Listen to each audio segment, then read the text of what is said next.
নওগাঁর বদলগাছি উপজেলার দনুইল সরকারি প্রাথমিক বিদ্যালয়ের একটি শ্রেণীকক্ষ দখল করে কোচিং ও প্রাইভেট পড়ানোর অভিযোগ উঠেছে এক উচ্চ মাধ্যমিক বিদ্যালয়ের শিক্ষকের বিরুদ্ধে। অভিযুক্ত শিক্ষক সঞ্জয় বদলগাছি উপজেলার দেউলিয়া শেরেবাংলা উচ্চ বিদ্যালয়ে কর্মরত বলে জানা গেছে।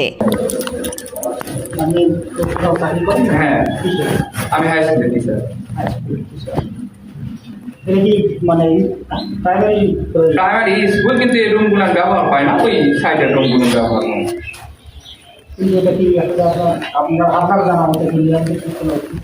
না, এটা মানে এ ধরনের নিয়ম নেই এখন। মানে স্কুল বা স্কুলের সংলগ্ন কোনো রুমে প্রাইভেট পড়ানো যায় না, এরকম নিয়ম আছে। কোন স্কুল? আমি দেউলিয়া শেরেবাংলা। কোন বিষয়ে? আমার ভৌত বিজ্ঞান, বিজ্ঞান, পদার্থ রসায়ন। হ্যাঁ, আমাদের প্রিয়। নিয়ম বহির্ভূতভাবে দীর্ঘদিন ধরে প্রাথমিক বিদ্যালয়ের একটি কক্ষে শিক্ষার্থী ভর্তি করে কোচিং পরিচালনা করছিলেন ওই শিক্ষক। বিদ্যালয়ের শ্রেণীকক্ষ ব্যবহার করে প্রকাশ্যেই কোচিং বাণিজ্য চালানো হলেও বিষয়টি নিয়ে সংশ্লিষ্ট কর্তৃপক্ষের তৎপরতা ছিল না বলেও রয়েছে অভিযোগ। তবে প্রধান শিক্ষকের অনুমতি নিয়েই কোচিং বাণিজ্য করছেন বলে দাবি করেন অভিযুক্ত ওই শিক্ষক। এটা আমি কোনোভাবে নিই না, আমি হেড স্যারের সাথে কথা বলছিলাম, তো স্যার বলছিল যে তোমার আমাদের স্কুল ছুটি পর তুমি পড়াতে পারো, তবে কখনো যদি সমস্যা হয় তাহলে আলোচনা করবো। কত নম্বর আছেন প্রাইভেটে? এই যে কয়জন এখানকারই তো সব কথা। হ্যাঁ, তোমরা কোথায় লেখাপড়া করো? আমরা পাইলটে। আর তোমরা আমার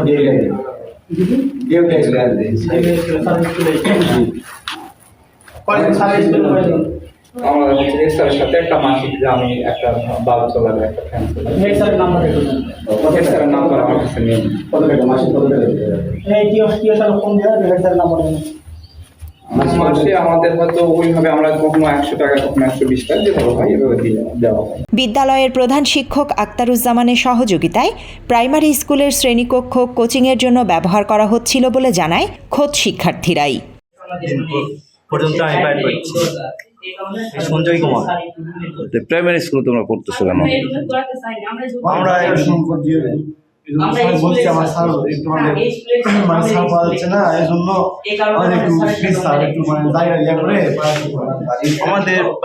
আমাদের স্কুলে পড়াইতে হবে ওখানে মিলিত সরকারি model pilot high school.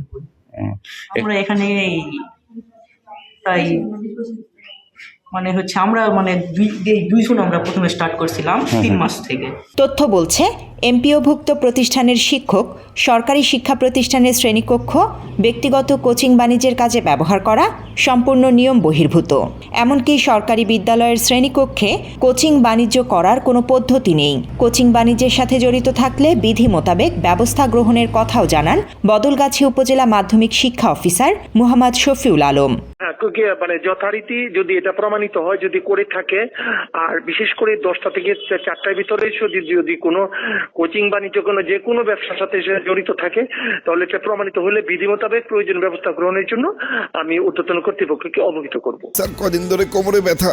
SP হাসপাতালে চলে যাও। এসপি হাসপাতাল, প্রতিভাদীপ্ত চিকিৎসক ডক্টর এস চক্রবর্তী। অপারেশনবিহীন হাঁটু, কোমর, প্যারালাইসিস সহ আন্তর্জাতিক মানের চিকিৎসা ও রোগ মুক্তির নিশ্চয়তা। এসপি হাসপাতাল, অত্যাধুনিক চিকিৎসা সেবায় অতুলনীয়। প্রধান শিক্ষক আক্তারুজ্জামানের দাবি, পুরনো ভবনে কোনো ক্লাস না হওয়ায় কোচিং করানো হচ্ছে। তার দাবির পরিপ্রেক্ষিতে সরেজমিনে গিয়ে দেখা যায় বিদ্যালয়টিতে নিয়মিত দ্বিতীয় শ্রেণীর পাঠদান চলছিল।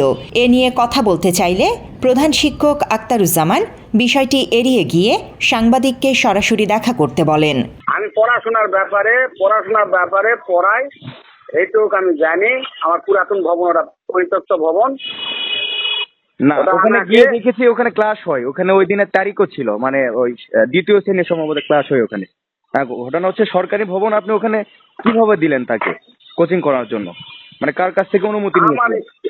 না, আমার স্কুলের ছেলেরা পড়ে, আমার 1 থেকে 5 পর্যন্ত ছেলেরা পড়ে। না, আমরা তো গিয়ে ওই আপনার মাধ্যমিক পাইছি, স্টুডেন্ট পেয়েছি আমরা, যেমন হচ্ছে 6, 7, 8, 9 এই ধরনের পেয়েছি। তাও আপনি কিভাবে এটা কার কাছ থেকে অনুমতি নিয়েছেন এই জিনিসটা জাস্ট বলবেন আমাকে। আচ্ছা, আপনার সাথে আমি নওগাঁ থাকি, নওগাঁ কথা বলবো।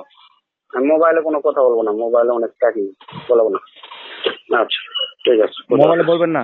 অভিযোগের বিষয়টি তদন্তের মাধ্যমে প্রমাণিত হলে প্রধান শিক্ষকের বিরুদ্ধে বিভাগীয়ভাবে ব্যবস্থা গ্রহণ করা হবে বলে জানান জেলা প্রাথমিক শিক্ষা অফিসার সানাউল হাবিব।